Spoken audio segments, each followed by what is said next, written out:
In this tutorial, we'll talk about how to get internet on a boat. There is no one-size-fits-all solution to getting marine internet while you're either on a lake or riding the waves of an ocean on your motorboat or sailboat. Your marine internet setup will be dependent on your usage requirements, speed preferences, and location. Generally speaking, there are four main options. We'll go from the cheapest, which will work close to shore, and work our way to the most expensive, which can work from pretty much anywhere in the world. The cheapest two options available are the options for boaters who plan to stay within around 5 miles of the shore.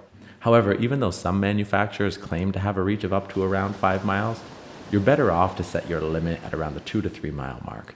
Signal strength will fade quickly the further offshore you go. Therefore, this option is best for boaters who only need access to the internet once they are in a safe harbor at anchor or on a mooring, or in a marina, or even for coastal cruisers who stay relatively close to land. The first option we'll talk about is connecting to the internet through a cellular network. Connecting over a local cellular network will probably be your cheapest option if you're staying close to shore. You can do this by either turning your phone into a hotspot and then linking your computer to your phone, or you can purchase a portable USB modem dongle with a SIM card slot and plug that into your computer. This will allow you to pick up a cheap cellular plan with some data at each country you visit. Now, just as you would be able to send mail or surf the web from your phone cellular plan, you can now do the same, but from your computer. SIM cards are usually very inexpensive to buy, and cheap pay-as-you-go options exist in most countries around the world. Therefore, you just need to swap out your SIM card if you're traveling between countries in order to avoid roaming charges. The downside to this option is that as you get further away from a good signal, you might experience dropouts, dead spots, or weak signals. To combat against this, you might want to pair your phone or dongle with a cellular signal booster. These usually come in the form of an antenna, which will help extend local cellular coverage to your boat. This is, of course, great news for coastal cruisers who like to head out further to sea, and this will help ensure that you can get 3G or even 4G internet at a few miles off land. You can pick up a SIM card for a few bucks and then get a pay-as-you-go data plan for as little as $5. Obviously, that won't allow you to stream movies or access much of the internet, but a $20 plan might get you, say, 5 gigabytes of data, which isn't so bad. So it's easy to scale this option to meet your individual needs. As for cellular signal boosters, again, these come in all shapes and sizes, but generally range from $50 to $500. To see specific affordable products that we recommend, go to our blog, if you're not already there, by following the link below this video. There you'll see an updated list of the best products that we recommend for this year. Now, let's talk about connecting to the internet through Wi-Fi. The next best option available is the marine Wi-Fi option. Getting boat Wi-Fi allows you to connect to the internet from public places like restaurants, libraries, or cafes. You can gain internet access by linking your computer directly to their connection. Most people have experience doing this, but few people have experience doing this from a sailboat or motorboat. To get Wi-Fi for your boat, you need to have a long-range marine Wi-Fi signal booster, also called a marine Wi-Fi extender. Again, you'll need this because a Wi-Fi signal will fade quickly as you move further away from the source. This means you'll usually need to buy a small marine antenna that you'll mount on the exterior of your boat, which will help you pick up a decent signal at longer ranges. With a signal amplifier, you can simply search for existing connections in your area, for example from restaurants, hotels, or bars, and then connect to these networks.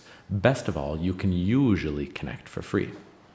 The main downside is that many Wi-Fi connections are private and therefore locked. Because of this, only users who know the password can access the network. So what many boaters do is they pay these locations a quick visit and become a temporary guest to get the internet password, and then once they have access to the network, they're able to connect from their boat. And the other downside is that often the equipment for picking up a Wi-Fi signal is a little more expensive. It's common for people to have to purchase a Wi-Fi signal booster, a marine Wi-Fi antenna, a router, as well as a few other pieces of equipment we'll talk in more depth about on our blog to make this setup work. But the nice thing about using Wi-Fi rather than cellular is that other than the upfront cost of the hardware and possibly installation, accessing the internet is usually free, so you might not have to worry as much about data limits or pay-as-you-go data plans. The cost of this option is usually around $500 to $1,000 for all the gear necessary to make this setup work. Again, visit our blog if you really want to see specific gear that we recommend if you decide to go this route. The Wi-Fi and cellular options are great for those who plan on staying close to shore, but what if you're heading out to open ocean and still need internet access? As you go further out, the solutions get more complex and they also get more expensive. So let's first talk about high-frequency radio options. For the budget-conscious open water boater, you might decide to gain access to the internet through a marine single sideband radio, also called a SSB radio. This setup is great for those who only need to send and receive email. You can link an SSB radio to a Pactor modem and then install SailMail software, which is simply a radio-based email system, to send email over the internet. The main downsides to going this route is that you'll be limited primarily to sending and receiving small amounts of data, such as emails. If your needs are beyond being able to send an email or check the daily weather report, then this won't be the best option for you.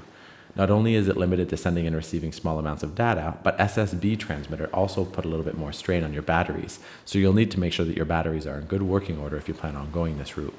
The cost for this setup is around $2,000 to $3,000 for the radio, $1,200 for the modem, and about $250 a year for SailMail. The last and most expensive option is satellite. This option helps you break past the 5-mile offshore limitation of cellular and Wi-Fi networks, and it gives you more internet options than just email. You can fully browse the web using satellite. However, it's not going to be cheap. The equipment is expensive, and so is the cost of sending and receiving data. It's not uncommon to pay anywhere between 50 cents to $1 for 1 megabyte of data transfer. There are 3 primary providers for satellite coverage. Each provides fundamentally different service. Some work from a large series of moving satellites which orbit around Earth, and others work from fewer but higher up in static satellites which position themselves over a fixed area on Earth. First, there is Mini VSAT by KVH, which is great for people who need to send and receive lots of data. But the system setup is around $30,000 just to get started. The system also doesn't cover the entire world. The next option is the BGAN service by Inmarsat. The cost of this gear is around $3,000, and the speed of data sending and receiving is also quite fast. But the cost of sending data is higher than the previous option, and you have the major disadvantage of having to point the antenna at the satellite to get a connection, which is of course hard to do from a moving boat. Iridium is the last option, and it's the least expensive option and is great for infrequent use or even as just a backup. Iridium uses low Earth orbiting satellites, so it's accessible everywhere on the planet, and it's mostly used for voice communication, but many people still use it to send small amounts of data as well. The cost is around $1 per minute, but expect much slower internet. The marine internet option you choose will be based on your specific boat internet needs and budget. Visit our blog to see more gear tutorials like this one by clicking on the link below. Thanks for stopping by.